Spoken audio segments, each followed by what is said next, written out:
Today I'm going to reflect on a book I've read on a few different occasions, and a number of occasions. It's called Man's Search for Meaning, and it was written by Dr Victor Frankl. It's a really powerful book. If you haven't already read it, I suggest you do read it. It's very powerful stuff. Now, it's a fascinating book because Dr Victor Frankl chronicles what he experienced in the concentration camp. Now, Dr Victor Frankl was in a concentration camp in World War II, and he documents his experiences, what he experienced through the most horrendous atrocities anyone could ever imagine. And prior to the Second World War, Dr. Victor Frankl was developing logotherapy, which is an existential therapy. Logo comes from the Greek word meaning. And in the book he tells how the people who survived these horrendous atrocities weren't necessarily the strongest physically, mentally. They were the ones who had meaning, the strongest meaning. And he documents his own experience, and he talks about how in his own experience what sort of kept him going. And you can imagine the horrendous atrocities that he would have experienced. One cannot not even begin to imagine what he experienced from an atrocity point of view. And he talks about how he lost his brother, his family. I think his parents also were killed in the concentration camp. And one of the things that kept him going was the thought of maybe one day seeing his wife again. That sort of gave him some meaning. And eventually he would find out his wife had been killed too. And he talks about going through a number of thoughts and feelings in his own mind, and then deciding that he was going to keep going in life and he was going to continue developing his logotherapy and obviously help people who suffered horrendously, but also contribute to the field of psychotherapy and psychiatry. In the book he talks about logotherapy, and one can think of logotherapy at the time that was in contrast to Freudian analysis, because rather than delving deep into the psyche, he talks about meaning from an existential point of view. So for me, I think that it's so powerful, and I suppose you sort of cherry pick ideas that are right for you. And he talks about how the driving force behind his experience, one of the driving forces for him and the meaning he had, was to make sense, and obviously life isn't always fair. And I think sometimes we sort of look for the half-truths of certain motivational speakers, and I'm not undermining motivational speakers. Some of them are great, and they speak some half-truths that you can certainly take some stuff away, and I certainly have attended many motivational speaking events. But all that said and done, life is very subjective, and from the point of view that the motivational speaker can speak a few half-truths, some of them sitting in their ivory towers in some big house somewhere in the tropics somewhere, but ultimately not undermining their achievements. But the reality is that sometimes we can sort of hear some of the half-truths, but life is quite subjective, and life isn't always fair. You know, sometimes it's hard to make sense of life, and you need to have some sort of meaning to it. And good things happen to bad people, bad things happen to good people.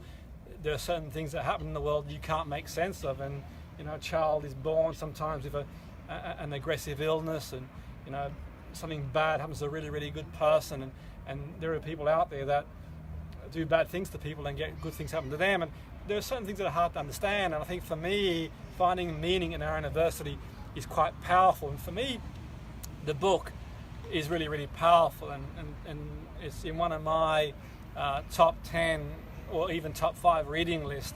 And I certainly applied some of the principles in my own practice as a coach and therapy and teacher, and in my own life when suffering from adversity, whatever that adversity might be, finding meaning and looking for meaning. And sometimes that meaning can help us to get over the line, not implying or suggesting that anything I've been through or any people I've been through have been through what Dr. Victor Frankl has gone through, but ultimately in the end we go through what we go through from that point of view. And you know, it could be sometimes we lose a job, or relationship breaks down, or we fall ill or get injured, or things don't go to plan, and sometimes we sort of find ourselves off course. And I think for me, it's sort of finding meaning is really powerful. And Dr. Victor Frankl also talks about the gap between stimulus and response, and I think that's really important, because there is a gap between stimulus and response. So something happens to us externally, we interpret that, we appraise that, and that has an impact on our emotion. Then obviously we have a reaction to behavior. And one of the things he talks about, which is really, really powerful stuff, is that the Nazis could take in the concentration camp so many of his freedoms away from him from that point of view, but what they couldn't take away from him was his attitude, internal attitude. And that's really, really powerful stuff. And for me, it's sort of, there is that gap between what we experience and what we do as a result of what we experience, and we can sometimes take a step back and see things objectively. So the three main takeaways for me from the book, and these aren't exhaustive, and you'll take away what you think is relevant for you to take away, but for me, three of the main takeaways for me from the book itself, and I've read the book on other occasions, is looking for meaning and adversity.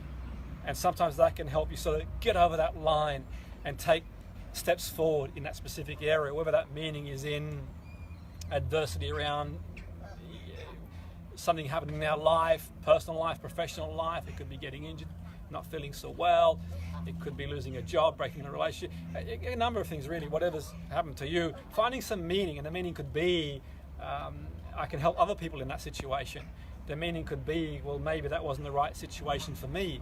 The meaning could be, it's not the right time. It doesn't mean if it hasn't worked out now, it won't work out in the future, and so on and so forth. The other thing too is that gap between stimulus and response. That's another really big takeaway for me, because sometimes people say things and they do things, and it's quite easy to respond straight away, and we all do it. I don't think there's a human being on the planet that hasn't done a limbic response. So, okay, someone could cut you up on the road, someone could send you a nasty email, someone could say something to you that isn't justifiable, or could do something to you, and sort of having a gap between our response is really important. Think, okay, everything has a consequence, and sometimes we might say things and you can't take it back, or do something behaviorally, and you can never take it back, and the implications of that can be far outreaching. So for me, the second takeaway is, okay, take a step back.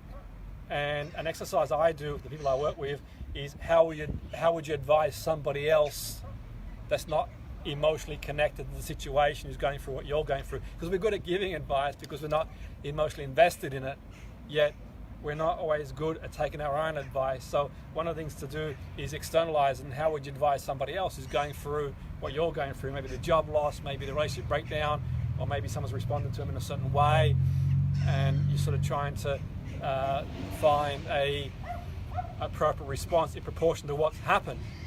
And I think the third takeaway for me from reading the book, is a really, really powerful one. One, as well as finding the meaning and the gap between the stimulus and response, is also learning from people who've been through certain situations that require tremendous courage. I think it's really important that, for me, I've always maintained that you might want to keep an eye out for disciplinary imperialism, or the tendency from people with particular academic backgrounds on the claim of privileged view about health or behavior. Yet all that said and done, sometimes we can look at people who've been through certain things and draw from that, whatever that might be. So if you're going through or if you're going through something, a challenge, adversity, maybe not necessarily finding someone as a role model, but looking to see other people who've been through adversity, what you're experiencing, and have got through that, what they did, and take lessons from them. And also looking at people who've experienced the most tremendous amount of adversity, and sort of having that realization that you are stronger than you think, and because life isn't easy, and life's going to throw you curveballs. And I said before about the few half-truths of certain motivational speakers, and they can shout at people, and you're not doing this right, you've got to work hard, you've got to do this. Having compassion for yourself is a big thing too, and sometimes you're doing the best you can. And life being the way it is, from the moment you're born, you're going to experience adversity.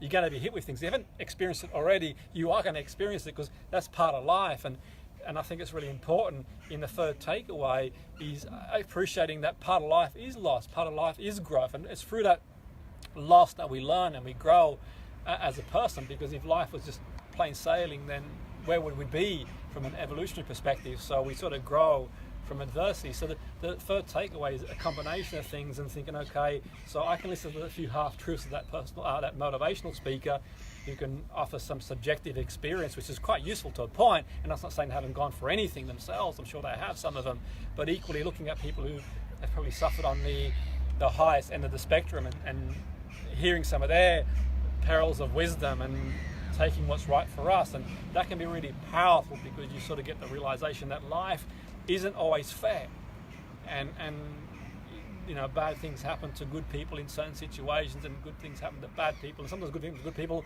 and bad things to bad people. That's just the way it is. And I think in life it's very easy to sort of compare ourselves where we are, where somebody else is, and live with expectation.